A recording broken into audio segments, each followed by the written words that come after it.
ನಡೆಸಿದ honey trap ಪ್ರಕರಣಕ್ಕೇನಿತ್ತು? ರಾಜಣ್ಣರ ಮೇಲೆ honey trap ಅನ್ನುವ ಅಸ್ತ್ರ ಪ್ರಯೋಗ ಮಾಡಲಾಗಿದೆ ಅನ್ನುವಂತ ಗಂಭೀರವಾದಂತಹ ಆರೋಪ ಏನಿತ್ತು? ಇದಕ್ಕೆ ತನಿಖೆಗೆ ಆದೇಶವನ್ನ ನೀಡಲಾಗಿದೆ. ಉನ್ನತ ಮಟ್ಟದ ತನಿಖೆಗೆ ಸರ್ಕಾರ ನೀಡುತ್ತೆ ಅನ್ನೋದನ್ನ ಸಿಎಂ ಸದನದಲ್ಲಿ ಹೇಳಿದ್ದಾರೆ. ನೀವು ಇದನ್ನೇ ಹೇಳಿದ್ದಾನೆ ಹೇಳ್ತೀರಿ ಅಲ್ಲಿ ಉತ್ತರ ಕೊಡೋಕೆ ಒಂದು ಅಕ್ಷರ ತಪ್ಪೆ ನೀವು ಮಾತಾಡ್ತೀರಿ. ಕಂಪ್ಲೀಟ್ ಆಗುತ್ತೆ ಆಯ್ತು, ನೀವು ಉತ್ತರ ಮಾಡಿ. ನಿಮ್ಗೆ ಮಾನ್ಯ ಅಧ್ಯಕ್ಷ ಆಯ್ತು, ನೀವು ಯಾಕೆ ಮಾತಾಡ್ತೀರಿ? ನೀವು ಸೋಮೋಟ ತಗೊಳ್ಬೇಕಾಗಿತ್ತು. 12 ಗಂಟೆ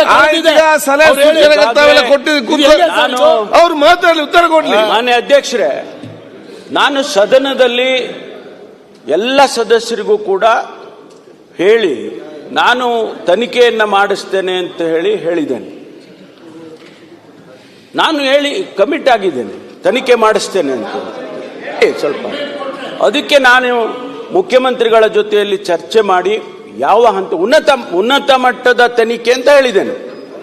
ಆದರೆ ಜುಡಿಷಿಯರಿ ನೋಡಿ, ನಾವು ಸರ್ಕಾರ ಮಾನ್ಯ ಮುಖ್ಯಮಂತ್ರಿಗಳ ಜೊತೆಯಲ್ಲಿ ಚರ್ಚೆ ಮಾಡಿ ಯಾವ ಹಂತದಲ್ಲಿ ತನಿಖೆಯನ್ನು ಮಾಡಬೇಕು, ಯಾರಿಂದ ಮಾಡಬೇಕು, ಅದನ್ನೆಲ್ಲ ನಾವು ಚರ್ಚೆ ಮಾಡ್ತೀವಿ. ಮಾಡಿ ಅನಂತರ ನಿಮ್ಮ ಹತ್ರ ಮುಚ್ಚಿಡೋದೇನಿದೆ ಅದನ್ನ ಮಾಡ್ತೇವೆ ಅಂತೇಳಿ ನಾನು ಕಮಿಟ್ ಆಗಿದ್ದೇನೆ. ಏನು ಅಂತ ಮಾಡಿ ಆನ್ಸರ್ ಮಾಡಿ ಅಂತ ನಮ್ಮ ಚರ್ಚೆ ಇರೋದು. ತನಿಖೆ ಮಾಡ್ತೀವಿ, ಉತ್ತರ ಕೊಡಿ ಅಂತ ಪರಿಗಣಿಸ್ತೇವೆ. ಆಗ್ಬೋದಾ? ತಮ್ಮ ಸಲಹೆಯನ್ನು ಪರಿಗಣಿಸ್ತೇವೆ. ಇಲ್ಲಿ ಮಂತ್ರಿಗಳು ಮಾತ್ರ ಇದ್ರೆ ನೀವು ಉನ್ನತ ಕರೆಕ್ಟ್ ಆಗಿದೆ. ಇಲ್ಲಿ ಜಡ್ಜ್ಗಳಿದ್ದಾರೆ, ಹೈಕೋರ್ಟ್ ಕೇಂದ್ರದ ನಾಯಕರಿದ್ದಾರೆ, ವಿರೋಧ ಪಕ್ಷ ಇವರೆಲ್ಲ ಹೋಗಿ ಪೊಲೀಸರು ಬರ್ಲಿ ಅಲ್ಲ. ನೋಡಿ ಅವರು ಇದು ಎಲ್ಲರೂ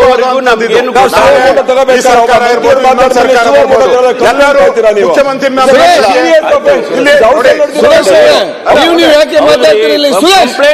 ವಿಚಾರ ಏನು ಅಂತ ಇಲ್ಲಿ ಮುಖ್ಯಮಂತ್ರಿಗಳು ಯಾರೋ ಆಗ್ತಾರೆ. ಸಿದ್ದರಾಮಯ್ಯನವರು ಇದ್ದಾರೆ, ನಾಳೆ ಯಾರೋ ಬೇರೆ ಪಾರ್ಟಿಯವರು ಆಗ್ಬೋದು. ಎಲ್ಲಾ ಮುಖ್ಯಮಂತ್ರಿಗಳ ಬೆಂಬಲಿಗರನ್ನ ಹಿಡಿದು ನೀವು ಚುಚ್ಚಿದ್ರೆ ಏನಾಗುತ್ತೆ? ಮುಖ್ಯಮಂತ್ರಿ ಹೆಂಗ್ ಕೆಲಸ ಮಾಡ್ತಾರೆ? ನಾವೆಲ್ಲರೂ ಮುಖ್ಯಮಂತ್ರಿ ಬೆಂಬಲಿಗರನ್ನೇ ನೀವು ಟಾರ್ಗೆಟ್ ಅದರಲ್ಲಿ ನೀವು ಹೆಣಸಕ್ ಹೋಗಬೇಡಿ. ಮುಖ್ಯಮಂತ್ರಿಗಳ ಬೆಂಬಲಿಗರೇ ನೋಡಿ, ನಾನು ವಿಡಿಯೋ ಎಲ್ಲರೂ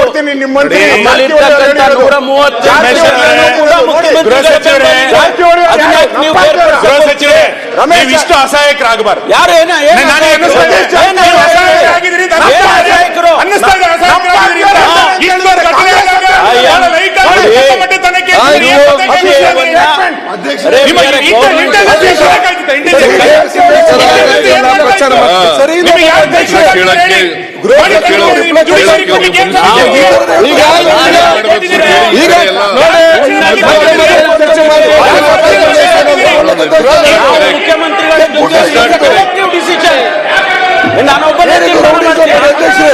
ನಾನೊಬ್ಬನೇ ಮುಖ್ಯಮಂತ್ರಿಗಳ ಜೊತೆ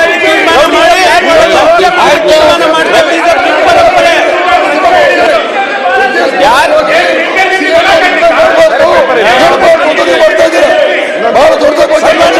ಈಗ ಉತ್ತರ ಕೊಟ್ಟಿದ್ದಾರೆ.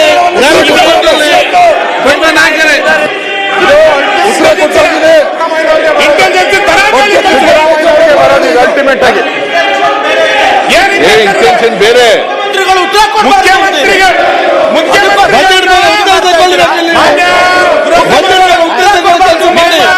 ತನಿಖೆ ಮಾಡ್ತಾ ಅಂತ ಹೇಳಿದಾರಲ್ಲ,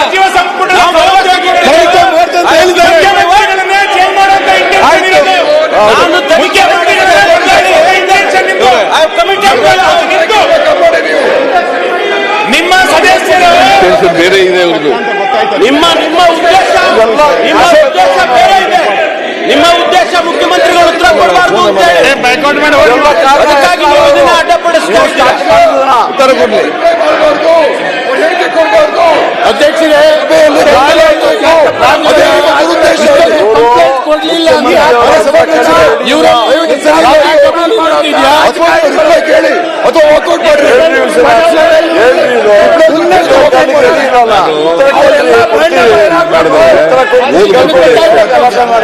ಓದ್ಬಿಡಿ ಸರ್, ನೀವು ಹೇಳಿದಕ್ಕೆಲ್ಲ ಉತ್ತರ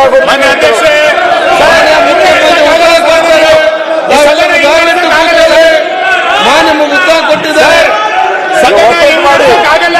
ನೀವೇ ತನಿಖೆ ಮಾಡ್ತು ಅಂತ ಹೇಳಿದ್ದಾರೆ. ಚರ್ಚೆ ಮಾಡಿ ತನಿಖೆ ಮಾಡಿ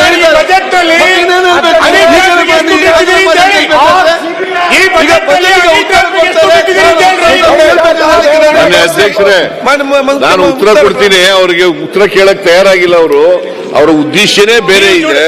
ಅಲ್ಲದೆ ಇಷ್ಟೊಂದು ಜನ ಮಾತಾಡ್ಕೊಂಡು ಬಂದಿದ್ದಾರೆ. ನನ್ನ ಉತ್ತರ ಕೇಳಬಾರದು ಅಂತಕ್ಕಂಥದ್ದು ಅವ್ರ ಉದ್ದೇಶ. ಅವರು ಮಾತಾಡುವ ಮಾನ್ಯ ಅಧ್ಯಕ್ಷರೇ, the way of democratic system ಅಲ್ಲ ಇದು, ಪಾರ್ಲಿಮೆಂಟರಿ ಸಿಸ್ಟಮ್ ಅಲ್ಲ ಇದು. ತನಿಖೆ ಆಗ್ಬೇಕಂತ this is very bad. This is very bad. ನಮ್ಮವ್ರಿಗೆಲ್ಲ ಎಲ್ಲಿ ಯಾರು ಮಾತಾಡ್ಬೇಡಿ. ಮಾನ್ಯ ಅಧ್ಯಕ್ಷರೇ,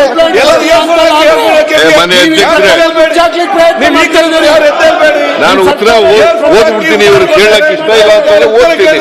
ಸರ್, ನಿಮ್ಮ ಕುರ್ಚಿಗೆ ಕೇಳ್ರಿ ಪಾಪ ಅವ್ನು ಕಾಪಾಡಿ, ರಾಜಣ್ಣನ್ ಕಾಪಾಡಿ, ಉನ್ನತ ಮಟ್ಟದ ತನಿಖೆ ಮಾಡಿಸ್ತೀವಿ ಅಂದ್ಮೇಲೆ ರಾಜಣ್ಣನ್ ಕಾಪಾಡಿ. ಬೇಕಾಗಿರೋದು ಯಾವ ಉನ್ನತ ಮಟ್ಟ ಏನಾಗೋದಿಲ್ಲ. ಏನು ಆಗಲ್ಲ ಅಂದ್ರೆ ನಿಮ್ ಸಲಹೆನೂ ಗಮನದಲ್ಲಿ ಇಟ್ಟುಕೊಂಡು ಉನ್ನತ ಮಟ್ಟದ ನಾನು ಪರಮೇಶ್ವರ್ ಅವರು ಮಾತಾಡಿ ಸಚಿವರ ಜೊತೆ ಮಾತಾಡಿ ತನಿಖೆ ಮಾಡಿಸ್ತೀವಿ. ಮಾನ್ಯ ಅಧ್ಯಕ್ಷರೇ, ಬಜೆಟ್ ಮೇಲಿನ ವಿರೋಧ ಪಕ್ಷದವರ ಮಾತುಗಳನ್ನು ಕೇಳಿದ್ದೇನೆ ಮತ್ತು ಓದಿದ್ದೇನೆ. ಅನೇಕರು ಬಜೆಟ್ ಅನ್ನು ಅಧ್ಯಯನ ಮಾಡಲು ಪ್ರಯತ್ನಿಸುತ್ತಿದ್ದಾರೆ, ಒಳ್ಳೆಯ ಪ್ರಯತ್ನ ಮಾಡಿದ್ದಾರೆ. ಅವರೆಲ್ಲರನ್ನೂ ಅಭಿನಂದಿಸುತ್ತೇನೆ. ಮಾನ್ಯ ಅಧ್ಯಕ್ಷರೇ, ಸುಮಾರು ಈ ಸದನದ 80 ಜನ ಮಾನ್ಯ ಸದಸ್ಯರು ಚರ್ಚೆನಲ್ಲಿ ಭಾಗವಹಿಸಿದ್ದಾರೆ. ನಾನು ನಿಮಗೆ